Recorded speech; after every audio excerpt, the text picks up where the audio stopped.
اعوذ باللہ من الشیطان الرجیم بسم اللہ الرحمن الرحیم یا ایہا الذین آمنوا اتقوا اللہ ولتنظر نفس ما قدمت لغد واتقوا اللہ ان اللہ خبیر بما تعملون صدق اللہ العظیم وصدق رسولہ النبی الکریم ان اللہ وملائکتہ یصلون علی النبی یا ایہا الذین آمنوا صلوا علیہ وسلموا تسلیما الصلاۃ والسلام علیک یا سیدی یا رسول اللہ وعلی آلک واصحابک یا حبیب اللہ اللہم صلی علی سیدنا و مولانا محمد معدن الجود والکرم وآلہ وبارک وسلم۔ حمد و صلاۃ کے بعد اللہ تبارک و تعالیٰ نے قرآن مجید سورۃ الحشر کے اندر ارشاد فرمایا ہے کہ یا ایھا الذین آمنوا اتقوا اللہ، اے ایمان والو اللہ سے ڈرو، وَلْتَنْظُرْ نَفْسٌ مَا قَدَّمَتْ لِغَدٍ، ہر آدمی یہ سوچ لے کہ اس نے اپنے آگے کیا بھیجا ہوا، جو اس نے آخرت کے لیے جمع کرایا ہے وہ کیا ہے، یہ غور کر لے وہ۔ وَاتَّقُوا اللَّهَ، اور پھر ڈر جاؤ اللہ سے، ان اللہ خبیر بما تعملون،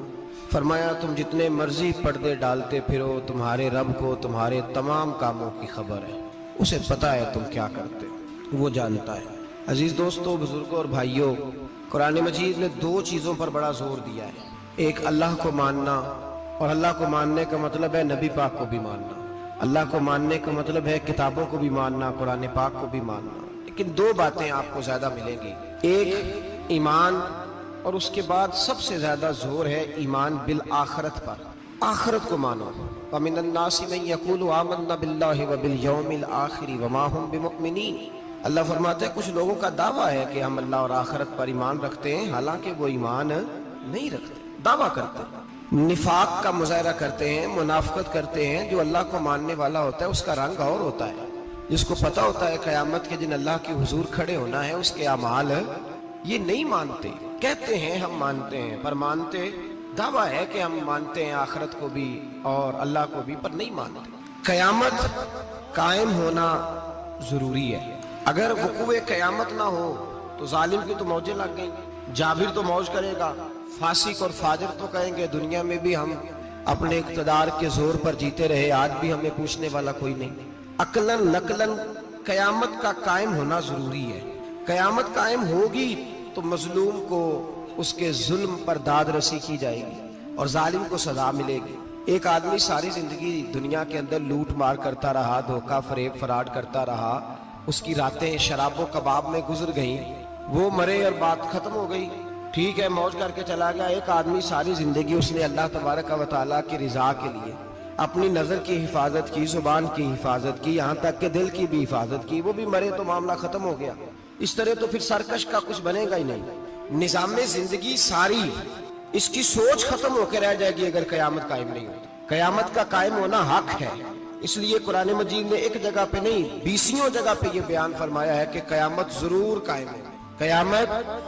اور وہ قائم ہو کر اپنے سارے لوازمات سمیت قائم ہوگی۔ میرے نبی پاک صلی اللہ علیہ وسلم نے فرمایا مظلوم کو حق ملے گا، ظالم کو سزا ملے گی۔ جابر اس دن اللہ کی بارگاہ میں رسوا کیے جائیں گے، جن پر جبر کرتے رہے انہیں اللہ کے حضور سے عطا کیا جائے گا۔ قیامت کا وقوع ہونا ضروری ہے، اور قیامت تو جب قائم ہوگی تب ہوگی۔ دنیا میں بھی ایسا ہوتا ہے، ظلم کا انجام ٹھیک نہیں ہوتا، جبر کا انجام، جھوٹ کی زندگی لمبی نہیں ہوتی، دھوکے فریب فراڈ ملمہ سازی، ان چیزوں کی عمریں اللہ نے تھوڑی رکھی ہیں۔ وقتی طور پر ظالم کو، دھوکے باز کو، جابر کو جو مہلت ملتی ہے وہ سمجھتا ہے میری سیاست کام کر رہی ہے، وہ سمجھتا ہے میں بڑا دانا ہوں، بڑا چالاک ہوں، دیکھ لو اتنے ظلم کے، جبر کے، دھوکے کے باوجود بنا ہوا ہوں۔ حالانکہ اللہ کی طرف سے اسے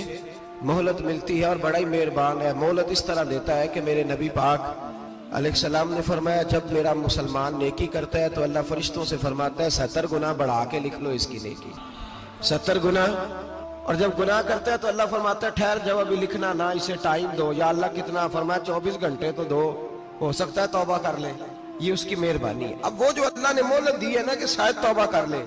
لوگ سمجھتے ہیں میری چالاکی کی وجہ سے نظام سیٹ چل رہا ہے، میں بڑا تیز ہوں، 2 4 5 باتیں بولتا ہوں سب صحیح ہو جاتا ہے۔ لوگ اس کو اپنی دانائی سمجھ لیتے ہیں، حالانکہ وہ اللہ کی طرف سے